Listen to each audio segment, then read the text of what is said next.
Hoje eu gostaria de convidar os irmãos, vamos fazer mais uma abordagem da palavra, e eu gostaria que os irmãos abrissem as suas escrituras no livro de Salmos, capítulo 59, para que o Senhor possa nos instruir, para que nós possamos receber as nuances desta instrução, e pedindo a Deus que nos conceda entendimento nos aspectos mais profundos desta instrução, e que o nosso coração, que os nossos corações estejam abertos, favoráveis, conforme nós temos dito e recebido desta palavra. Nós precisamos permanecer com os nossos corações favoráveis, desejosos de instrução, para que o Senhor possa comunicar a nós uma novidade, revelações,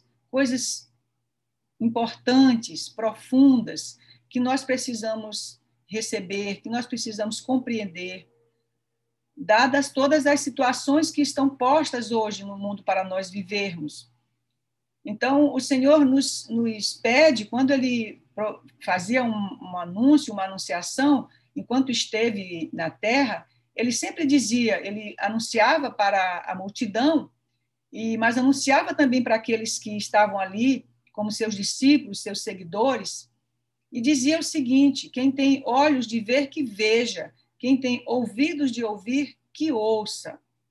E isto é muito importante, porque ele queria dizer ali que havia um significado mais profundo naquelas palavras, e nós precisávamos buscar, nós precisávamos entender, que as pessoas precisavam compreender, mas para isso elas tinham que ter ouvidos de ouvir, ou seja, ouvidos em condições de ouvir, e olhos para enxergar. É evidente que ele não se referia aos olhos da carne, aos ouvidos, porque todos estavam ali enxergando e escutando o que ele estava dizendo.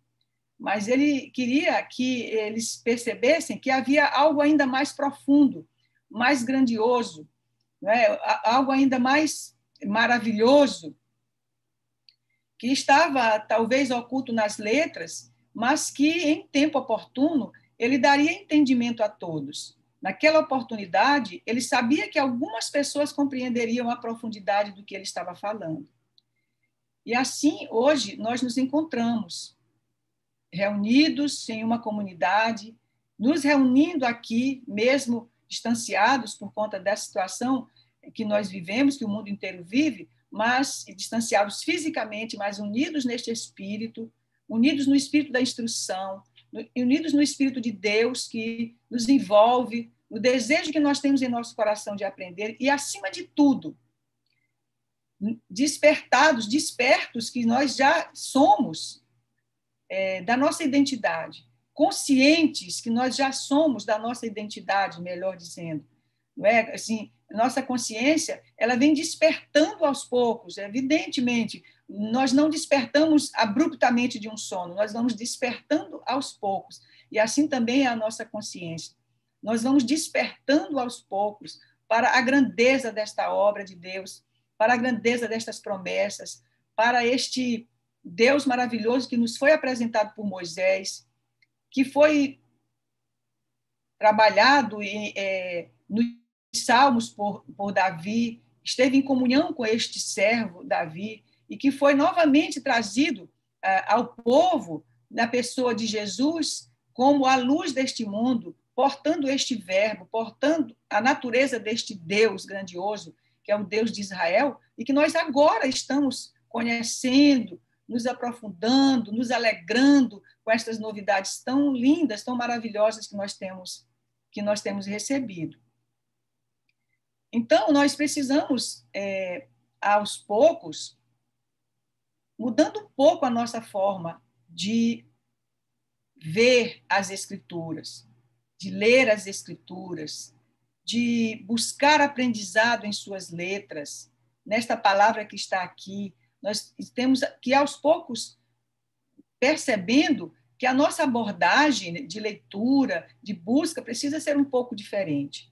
Este salmo, de número 59, ele guarda grandes instruções. Ele traz para nós instrução em muitos aspectos, né? Mas nós vamos aqui abordar alguns aspectos dele, mas nós precisamos perceber, assim, como ele pode ser visto e deve ser visto de uma maneira mais profunda, porque está posto aqui, no título dos Salmos, Davi suplica a Deus que o livre. E quando existe um título, isso também nós já até conversamos, já abordamos aqui em nossa sala, em um dos nossos estudos, que quando existe um título e nós nos apegamos a esse título, é natural que assim seja, nós vamos ler uma obra, vamos ler um texto, a primeira coisa que nos chama a atenção é o título. E este título, ele carrega, então, um significado, né? Um espírito, como a gente costuma dizer, e às vezes a gente fica preso ao significado daquilo que está no título. Então, eu vou buscar aqui compreender a súplica que Davi fez a Deus para que o livre. Porém, nestes versículos, irmãos, existem coisas muito maiores para que nós possamos compreender. Por isso que nós não podemos nos ater muito aos títulos dos capítulos, não é? Dos capítulos dos Salmos e dos capítulos que estão nas Escrituras. Alguns contêm mesmo o espírito da instrução, que está naquele capítulo. Outros não. Outros não têm. Os títulos são completamente diferentes daquilo que o espírito da instrução traz. Não é? Que a instrução que está ali, que o que Deus quer nos fazer compreender com aquele capítulo, com aquela palavra. Então, a gente precisa ficar atento a esse problema, não é? Não é um problema, é uma característica. Eu fiz o comentário porque nós já abordamos isto e nós precisamos ficar atentos a estas coisas. Então, eu vou fazer a leitura e nós vamos pedir a Deus que nos ajude a compreensão dela. No início do capítulo, antes de começar os versículos, tem um comentário que diz assim: para o músico mor, Altachete, Mictão de Davi, quando Saul lhes mandou que guardassem a sua casa para o matarem. Então, é uma situação vivida por Davi. Ele estava vivendo uma situação.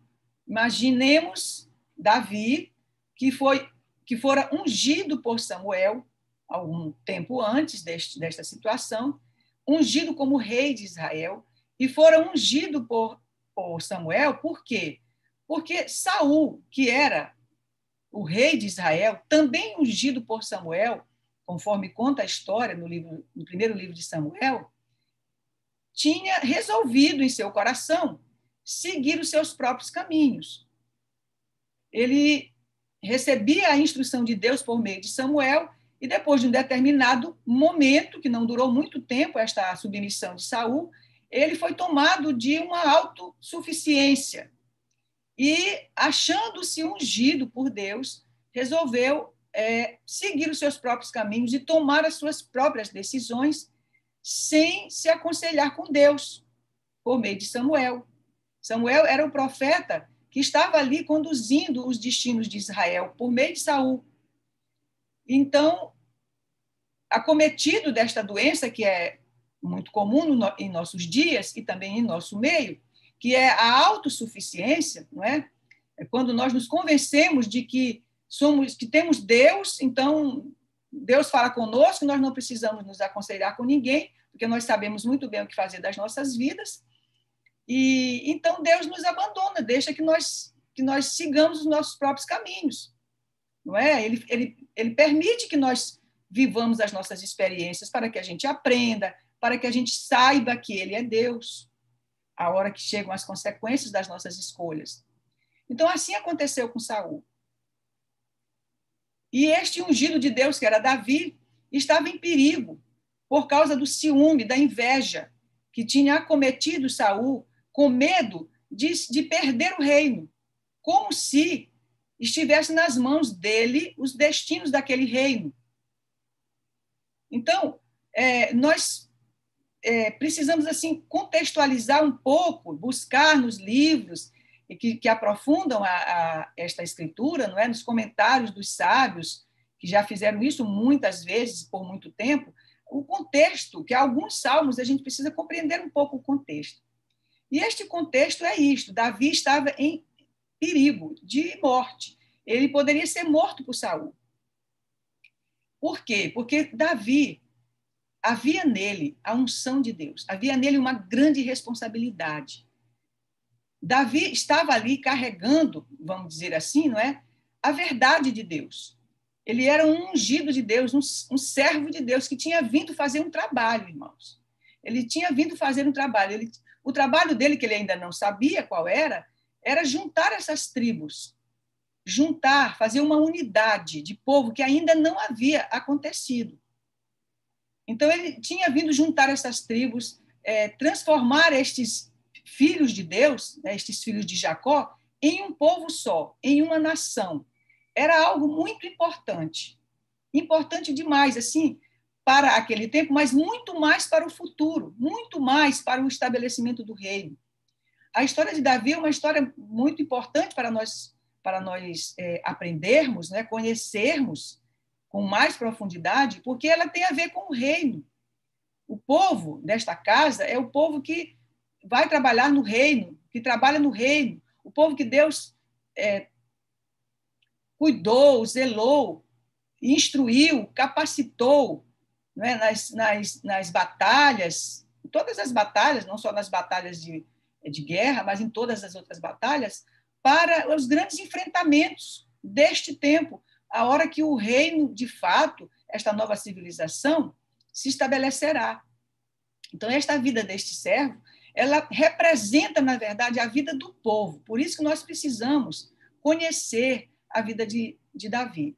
Então, Davi, a expressão de Davi é a expressão do povo. Todas as coisas que nós vemos na vida dele, e tanto também quando ele se expressa por meio dos salmos, nós podemos compreender que também ali se expressa a alma do povo.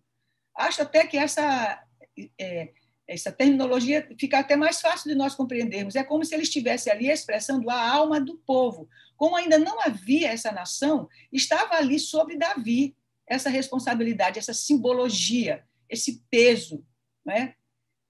Então, quando nós lemos estas coisas que acontecem com Davi, nós precisamos ler como se acontecessem com o povo, como almas que têm responsabilidades com a verdade de Deus, responsabilidades com essa preciosa semente, que carregam essa preciosa semente.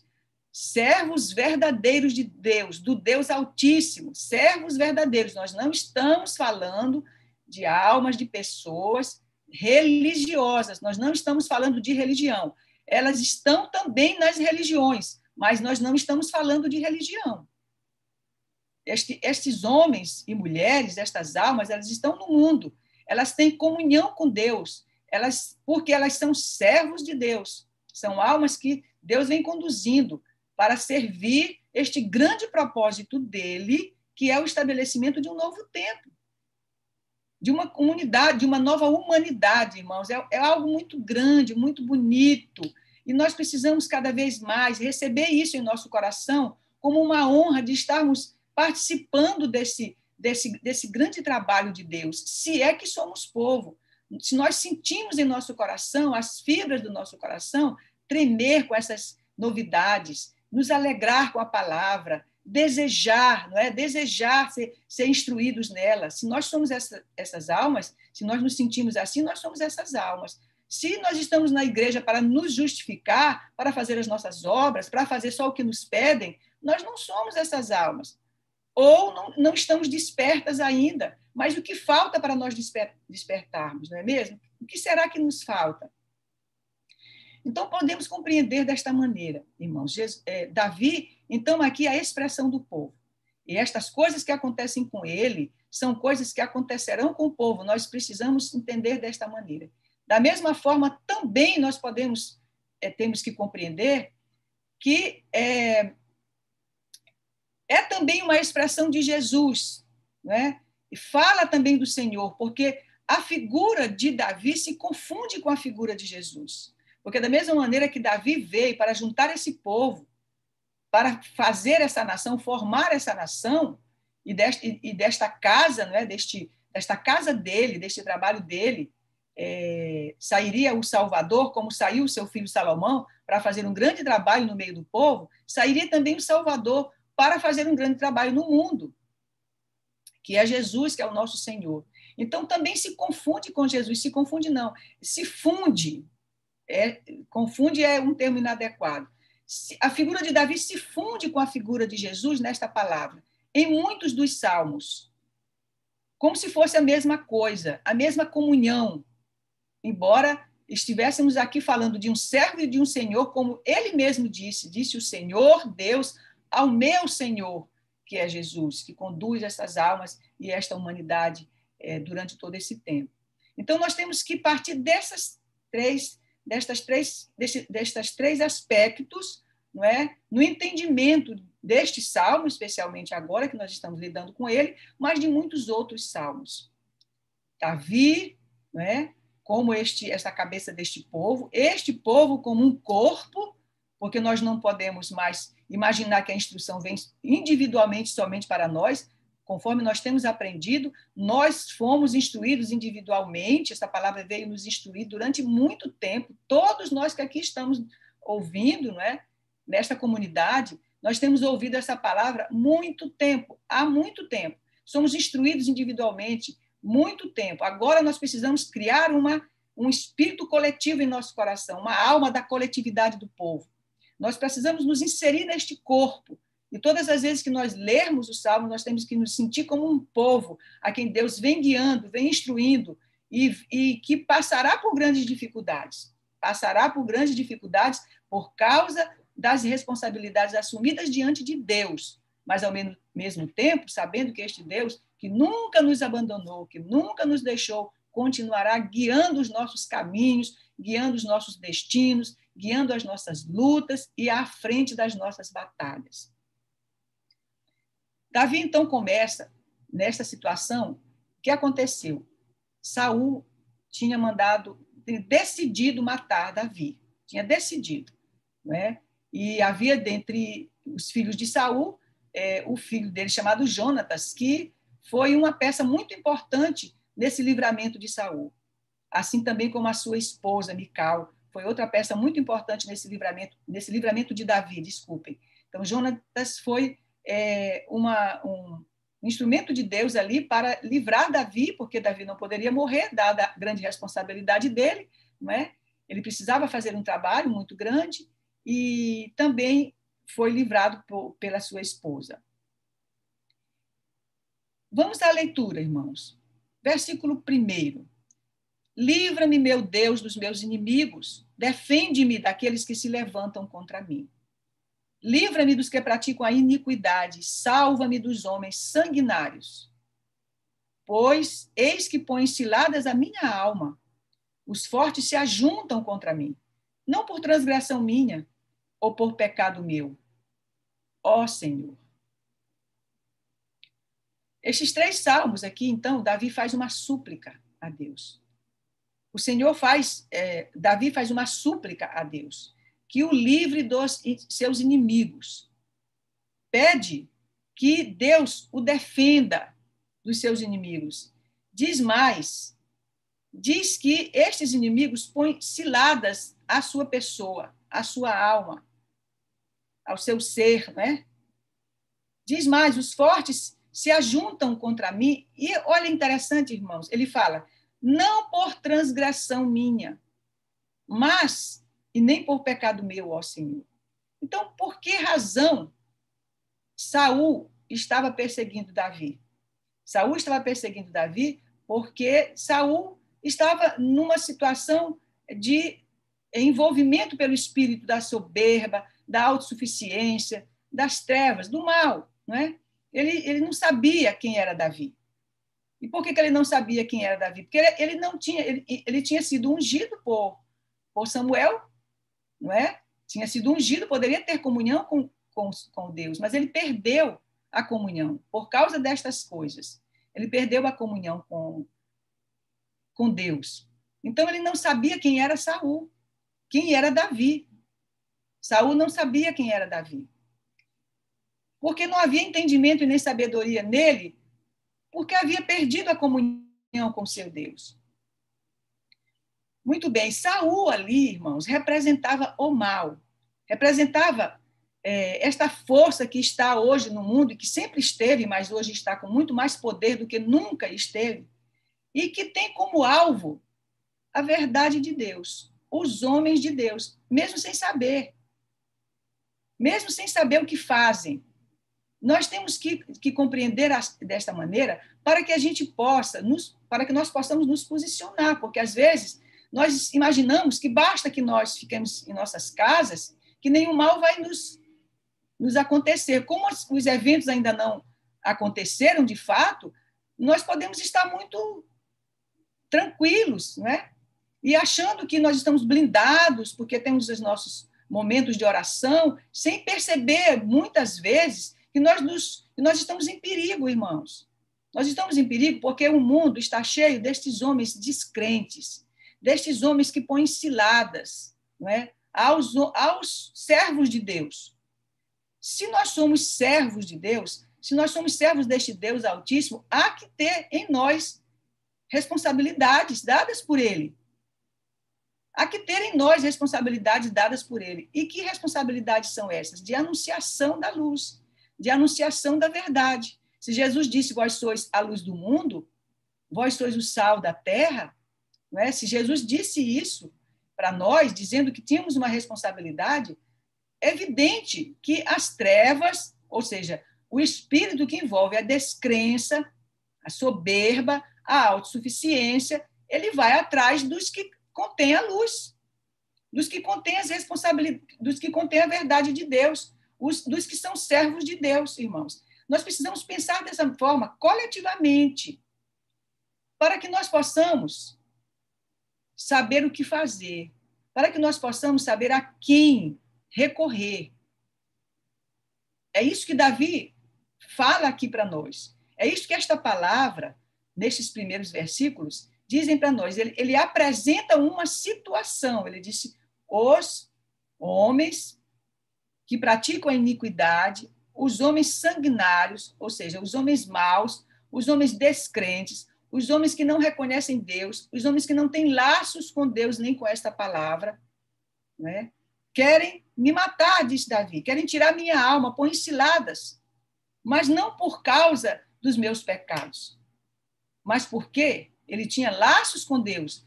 Saul queria matá-lo por causa da unção dele, da responsabilidade dele. Versículo 4 ele diz, eles correm, se preparam, sem culpa minha, desperta para me ajudar, e olha, Senhor, tu, pois, ó Senhor, Deus dos exércitos, Deus de Israel, desperta para visitares todos os ímpios.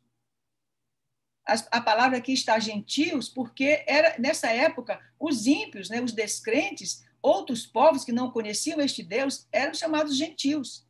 Depois nós compreendemos os gentios de uma outra maneira, até porque o trabalho do apóstolo Paulo foi no meio dos gentios. O povo todo se espalhou entre os gentios. Muitos dos gentios eram povo, eram almas do povo. Então, nós preferimos e precisamos compreender desta maneira para que nós possamos separar as coisas. Então, são os ímpios, quer dizer, as almas que não têm laços com o Deus de Israel, com o Deus das Escrituras, não têm laços com esta palavra, que não reconhecem Deus em suas vidas. Então, esses são os nossos inimigos. Então, ele diz, desperta para visitar essas almas, esses ímpios. Não tenha misericórdia de nenhum dos pérfidos que praticam a iniquidade. Irmãos, nós precisamos separar muito bem o que é de Deus e o que não é. O que é de Deus e o que é de César, como disse o próprio Jesus. O que é de Deus e o que é do mundo. Nós precisamos separar muito bem as coisas hoje. A separação ela está em curso já faz muito tempo. Mas hoje nós temos um pouco mais de maturidade em nossa fé, em nossa comunhão com Deus, para perceber estas coisas. Nós temos que ter muito cuidado para saber em qual, como nós temos ouvido aqui, em qual alimento nós estamos buscando, em qual espírito nós estamos navegando, não é? O que está conduzindo as nossas vidas, para que nós possamos compreender aonde nós estamos andando, caminhando, com quem nós nos relacionamos, do que nós fazemos questão.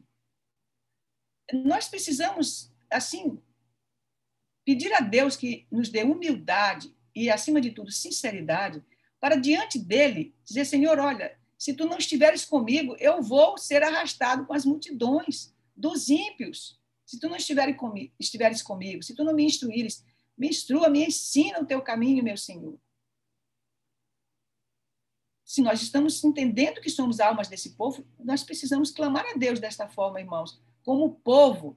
E assim, e clamar por todo o povo. Não posso clamar só pela minha alma. Eu preciso clamar pela minha casa. Eu preciso clamar pelos meus irmãos.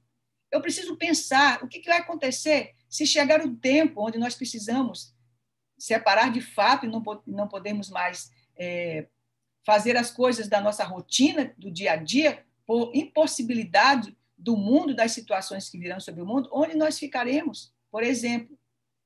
E vamos ficar preocupados só com a nossa vida, só com a nossa casa? Não pode ser, nós somos um corpo. Nós temos que pensar, não é mesmo?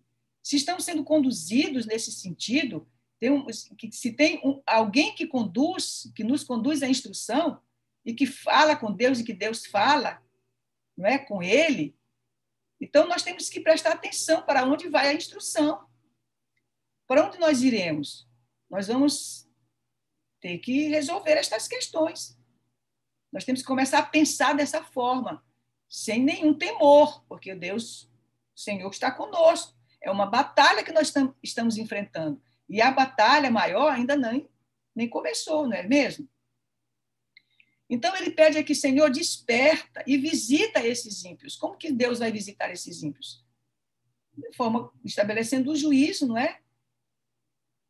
Nessa grande tribulação que está dita aqui por Jesus, por Daniel e no próprio livro do Apocalipse, nós vamos ver estas coisas que vai nos entristecer muito a nossa alma, irmãos. Nós temos que pedir a Deus que nos conceda entendimento, sabedoria, para que a gente não seja surpreendido, não é? E não seja arrastado com as multidões. Então, ele diz, no versículo 6, eles voltam à tarde, dão ganidos como cães, rodeiam a cidade. Eis que eles dão gritos com as suas bocas, espadas estão nos seus lábios, porque eles dizem, quem ouve? Então, olha, nós não estamos vivendo uma situação inusitada, inacreditável. O que nós estamos vendo hoje, irmãos? Prolifera a iniquidade. A iniquidade. Não estamos nem falando de desigualdade, porque a desigualdade sempre esteve no mundo. Nós estamos falando de iniquidade, de maldade, de confusão. É um espírito de confusão. O espírito do mal está com muita liberdade no mundo, irmãos. Eles falam o que bem entendem, publicam o que bem entendem, sem nenhuma preocupação com a verdade, sem nenhuma preocupação com a justiça de Deus, sem nenhuma preocupação com a palavra de Deus. E mesmo aqueles que dizem, que falam em nome de Deus, nós precisamos prestar atenção nos discursos, nas obras, nas consequências de suas palavras, porque é gravíssima a situação, irmãos. Os homens estão à vontade. Sabe por quê? Porque eles dizem, quem é que vem sobre nós? Quem vai ouvir? Estão à vontade. Nós temos hoje um canal aberto, não é mais dentro das nossas casas, não. É na nossa mente, porque está em nossa mão. O smartphone, o celular. Nós não precisamos mais ligar a televisão para ouvir e ser contaminado por toda espécie de doidice. Não precisamos. Nós temos em nossa mão e nós, com o nosso próprio dedinho, vamos buscar. Vamos atrás buscar, acreditar, divulgar, encaminhar, dar opinião, entrar na briga. É assim, irmãos, que nós, que dizemos ser povo, fazemos. Olha, está dizendo aqui que essas almas, esses ímpios, esses homens maus que praticam iniquidade, voltam à tarde como se tivesse chegado pela manhã. Ele quer dizer o dia inteiro. Dão ganidos, falam o que bem entendem, porque diz, olha, quem vai ouvir? Quem é que vem sobre nós? Não é?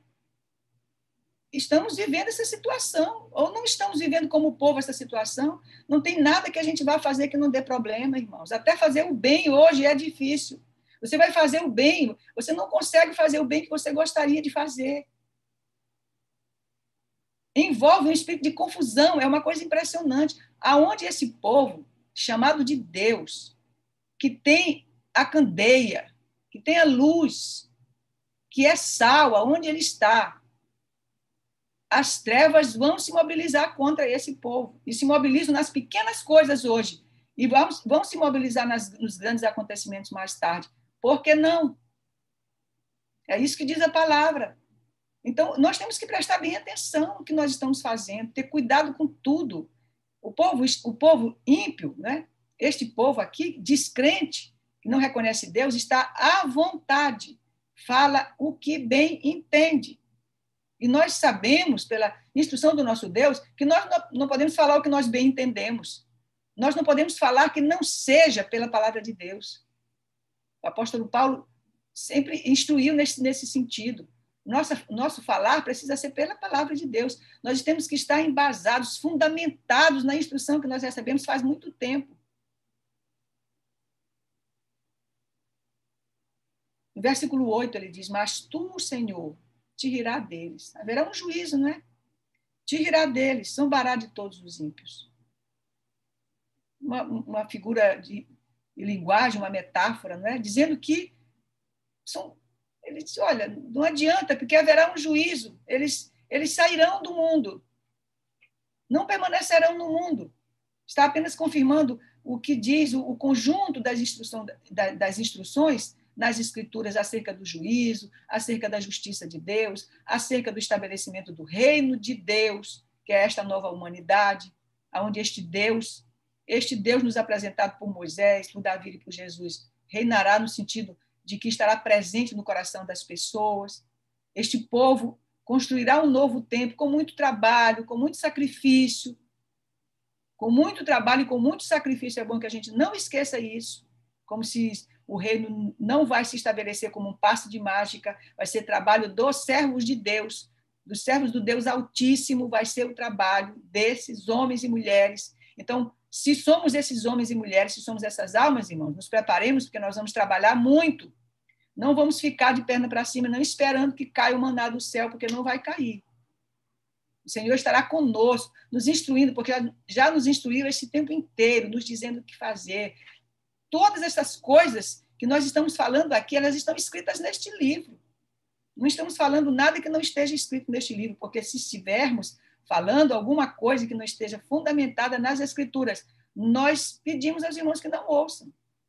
Agora, se nós estamos falando e recebendo uma palavra fundamentada nas Escrituras, é bom que nós estejamos com os nossos ouvidos atentos e os nossos olhos, né, enxergando bem, como disse Jesus. Então ele disse, mas o Senhor se irá deles. Por causa da sua força eu te aguardarei, pois Deus é a minha alta defesa. O Deus da minha misericórdia virá ao meu encontro. Deus me fará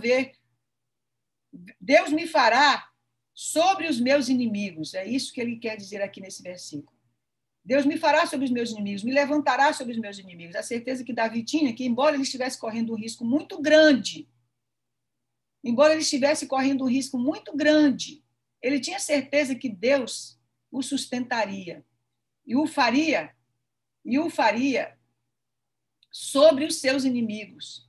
Este salmo aqui, este versículo aqui também, lógico que tudo que nós estamos falando aqui se aplica ao nosso Senhor, porque quem é que recebeu a vitória sobre os inimigos? Não foi Jesus? É o Senhor. Todas estas coisas se aplicam ao trabalho dele, porque todo o trabalho dos servos desta casa de Davi, deste povo que está no mundo, todo o trabalho, ele é capitaneado, conduzido, liderado por Jesus, pelo Senhor deste mundo, que é Jesus, que é o nosso Senhor, que é o Filho de Deus que veio resgatar as ovelhas perdidas da casa de Israel, para que elas pudessem fazer o trabalho que elas precisavam fazer, irmãos. E faz 2000 anos que nós estamos envolvidos com esta palavra, não é? Com a palavra deste Senhor, escrita e reescrita pelos mesmos servos. Ou os irmãos acham que os que vieram seguir a Jesus e fazer o trabalho subsequente não eram almas que já estiveram lá atrás? o tempo inteiro sendo conduzidas e aprendendo todas as coisas relacionadas com a vida, com as batalhas, com a ciência e com tudo? Claro que sim, irmãos. Senão tudo se perde, senão não tem nenhum sentido essa escritura, nenhum sentido o reino de Deus, nenhum sentido as promessas de Deus, se não for dessa maneira. Não passa de religião, de igreja. E nós já sentimos em nosso coração, já vimos, com toda a argumentação possível aqui, que igreja não salva ninguém, e nem religião. Que a salvação é uma coisa muito diferente daquilo que nós imaginávamos, que nós sabíamos, que nós pensávamos, e faz parte também do aprendizado. Que maravilha que nós compreendemos de uma maneira um pouco mais ampliada, não é verdade? Que maravilha, que bom, que misericórdia é essa de Deus que nos instrui, que amplia os nossos horizontes, as nossas vistas, alarga os nossos ouvidos e o nosso coração. Que coisa maravilhosa. Então, este versículo 10 também tem a ver com, está falando do Senhor, não é? Deus me fará sobre os meus inimigos. E aí no versículo 11 ele diz, não os mates, não mate os inimigos, para que o meu povo não se esqueça. Falando de Davi. Espalha esses inimigos pelo teu poder, abate, ó Senhor, nosso escudo. Abate-os, ó Senhor, nosso escudo. Uma palavra profética, né? Ele diz, olha, espalha, não mate, deixa eles ainda aí. Sabe por quê, irmãos? A necessidade do próprio trabalho de progressividade das almas, não é? A dualidade bem e mal, luz e trevas, tudo que nós temos aprendido. É necessário ainda. Jesus diz, é necessário que venha um escândalo no mundo, mas ai daqueles por quem venha o escândalo. Jesus não disse isso, que era necessário que o escândalo estivesse, que o mal estivesse no mundo. Da mesma maneira, ele se refere também, quando ele fala da parábola do joio e do trigo, que o servo diz, Senhor, olha, está crescendo ali joio no meio do trigo, quer que a gente vá lá arrancar? Ele disse, não, pode deixar, eles vão crescer juntos, haverá um tempo de colheita. Ele diz, permaneça o joio junto do trigo. Então, é a mesma palavra, não é? Não os mates, permaneça aí, disse Davi, não é? Para que o meu povo não se esqueça. Então, imagina como que o povo, não é? O povo vai identificar o bem se não conhecer o mal. Se não tiver vista, sabedoria de Deus, entendimento, ele vai se envolver com o mal, vai ser só trevas, é evidente. Se não tiver luz, se a luz não acender em nosso coração, nós nunca saberemos que estávamos em trevas. Por isso que a soberba, a autossuficiência, que são trevas, nos convence que nós estamos certos, que nós não precisamos de ninguém para nos dizer o que fazer. Isso são trevas. Mas na hora que a luz chega, e às vezes chega pelos mecanismos de Deus, que são ferramentas às vezes dolorosas, é que nós compreendemos o quanto nós estávamos no escuro. Só sabemos que estávamos no escuro quando chega a luzinha mostrando o quão escuro era o nosso ambiente espiritual, mental, da nossa casa, em todo lugar onde nós estávamos. Mas isso não é maravilhoso? É um socorro de Deus. Ele disse, deixe, espalha pelo teu poder, está espalhado no mundo inteiro. Assim como o povo está espalhado no mundo inteiro, também as almas descrentes estão em maior número, porque o povo de Deus é muito pequeno, em número, como sempre foi, não é? Mas Deus nunca os deixou perder as batalhas para as quais eles foram enviados. E estamos aqui, aguardando que o Senhor nos conceda essa honra de trabalhar pelo reino, de trabalhar pela verdade de Deus, de nos considerar dignos de anunciar estas verdades em nossas casas, em nosso trabalho, em nossas comunidades. Daqui a pouco nós vamos ter a oportunidade de divulgar o nosso livro, ter a coragem de fazê-lo, não é? Abraçar a causa de uma maneira mais robusta, assim, no sentido de com mais alegria, sentindo no nosso coração a alegria de servir ao nosso Deus. Irmãos, como não faríamos isso com tanto que Ele tem nos feito? E compreendendo estas coisas de uma maneira mais clara hoje, como um corpo que se movimenta por causa da misericórdia de Deus, que vai progredindo a sua trajetória, aprendendo, e coisas tão maravilhosas que nós temos hoje, conforto, ciência, tudo. Tudo bem que está uma grande confusão no mundo, né, irmãos? Ninguém se entende de coisa alguma, mas está aí posto. Tudo que nós precisamos para viver, nós temos.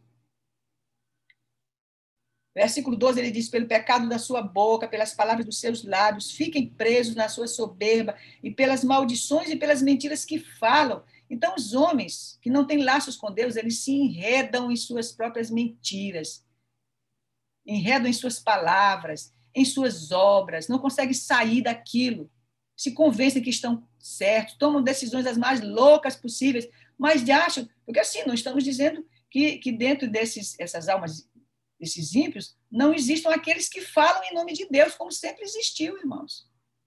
Não é? Dizem que conhecem Deus, mas não conhecem. E outros simplesmente rejeitam a figura e a presença de Jesus, e a figura e a presença de Deus. Então, mas se enredam em suas mentiras, pelo pecado da sua boca, pela palavra dos seus lábios, fiquem presos, ele disse, na sua soberba. Isso é uma maldição, né? Fiquem presos em sua soberba. Olha, a coisa mais triste do mundo é nós ficarmos envolvidos com a importância que nós achamos que temos. Irmãos, é muito triste isso. Nós que somos povo, a repreensão está vindo aqui para nós também. Olha, vamos ver como é que nós nos conduzimos nesse tempo que nós estamos distanciados. Vamos ver como nós nos conduzimos. Nós nos conduzimos como? Não é? Desejamos acudir os que estavam ali, passando, sofrendo as consequências do afastamento, sem trabalho, sem condição de comprar seu sustento. Tivemos essa preocupação de nos movimentar nessa direção, não é? Nossas comunidades tiveram essa preocupação de fazer isso, não é? Ou ficamos aí esperando confortavelmente em nossas casas, com todo o nosso conforto e com todo o nosso mantimento. Nos preocupamos com aqueles que nos instruem, saber como eram suas vidas, como estava sua saúde. Nos preocupamos em ver como estava a saúde dos nossos amados em suas casas, oramos por eles. Nos preocupamos em ver a situação das nossas casas, como estava a nossa situação de relacionamento familiar, para que o Senhor pudesse ir ali, conduzir as coisas, corrigir comportamentos, atitudes, posturas. Tivemos essa preocupação, irmãos? O Senhor nos deu oportunidades, não foi? Agora está nos encaminhando para outras coisas, para compreendermos a nossa noção de corpo, para compreendermos esta noção de corpo. Se somos um corpo, se somos um povo de Deus, nós somos um corpo, chamado corpo do Cristo. Somos um corpo. Então, se somos um corpo, o corpo não tem só cabeça, não é mesmo? Tem cabeça, tem olho, tem boca, nariz, dedinho, articulações de cada dedo, não é mesmo? E todas as coisas, todas as estruturas, as mínimas estruturas do corpo têm a sua função. Um dedinho não pode enxergar, o olho é que enxerga. É assim são as almas. É dessa maneira que nós nos posicionamos dentro do corpo, cada qual tem a sua função. Deus nos dá essa função, essa tarefa, esse dom. Estejamos atentos, irmãos, estejamos atentos. Porque se estivermos envolvidos com a soberba, nós não estaremos atentos. Se estivermos envolvidos com a autossuficiência, nós não estaremos atentos. E sabe quem é que está envolvido com a soberba e com a autossuficiência? Quem não tem comunhão com Deus. Davi diz aqui, pelo pecado da sua boca, pelas palavras dos seus lábios, fiquem presos em si mesmo, em sua soberba, em sua ilusão, em sua vaidade. E pelas maldições e pelas mentiras que falam, suas próprias obras, seu próprio pensamento. Somos guiados pelos nossos espíritos e não pelo Espírito de Deus, estamos incluídos aqui nessa palavra do versículo 12, ditas por Davi. Versículo 13, ele diz, consome-os na tua indignação, os mesmos, consome-os para que não existam, para que saibam que Deus reina em Jacó, para que saibam que Deus reina no mundo, que Deus reina em Sião, que Deus reina em Jerusalém, que Deus reina entre o seu povo, que Deus reina no mundo inteiro. Para que, como disse esse mesmo Davi, para que saibam que há um Deus que julga sobre a terra, e que nós não estamos à toa, nós não estamos à vontade, é a nossa própria vontade, nós estamos aqui como servos do Deus Altíssimo, para que sejam cumpridas as suas promessas. e os seus propósitos para este mundo. Esta é a razão de nós estarmos aqui conversando hoje em torno desta palavra. Esta é a razão de nós estarmos aqui, irmãos, para cumprir os propósitos de Deus para este mundo. Por mais grandiosa que seja esta propositura, não é? Mas é o que diz a palavra das Escrituras para nós. Lembrem os irmãos que quando Moisés mandou Josué e Caleb olhar lá de longe, visitar Canaã para ver como é que era o povo, que ele volta com a novidade, dizendo que eles eram um povo muito grande, muito poderoso. O que aconteceu? Poucos eram os que acreditaram que eles tinham condições de vencer aquele povo. A maioria disse, olha, nós vamos morrer, não temos condições. Absurdo o que Moisés está fazendo. Como que nós vamos fazer isso? Pois é a mesma situação. Muitos poderão estar dizendo a mesma coisa, mas como? Isso é uma prepotência muito grande. Isso sim é soberba. Muitas vezes pode ser que surjam esses pensamentos naqueles que nos ouvem, não é? Mas nós, se temos comunhão com Deus, nós cremos na palavra das Escrituras, nós não estamos falando nada aqui que seja diferente do que já foi dito. Hoje está sendo revelada a nós unicamente uma coisa, que estas almas estão sendo conduzidas por Deus desde o princípio, que elas estão na terra. Elas estão na terra e outras ainda chegarão. Do mesmo povo, todas essas almas que fizeram esse trabalho para que este livro estivesse aqui conosco hoje, estarão aqui fazendo, porque esse é a vontade de Deus. Este é o espírito do conjunto de ensinamentos desta Escritura, meus amados irmãos. Então, ele disse, olha, faze o juízo, né? Estabeleça esse juízo para que todos saibam que Deus reina em Jacó e até os fins da terra, para sempre, em todos os lugares. E tornem a vir a tarde, deem ganidos como cães e cerquem a cidade. Ele fala do final dos tempos, já no versículo 15, né? Vagueiam para cima e para baixo por mantimento e passem a noite sem se saciarem. Então, ele dizendo que esses ímpios, né, esses descrentes, esse espírito que guia essas almas que não creem, ou outras que andam à sua própria vontade, guiadas pelo seu próprio pensamento, passarão um aperto muito grande, irmãos. Passarão um aperto muito grande. Não é? Eles tornarão a vir, a anunciar, a falar o que bem entendem. Ele repete aqui esse versículo 6. Cerquem a cidade no sentido que, por um tempo, eles vão dominar mesmo, né? Como estão fazendo de fato.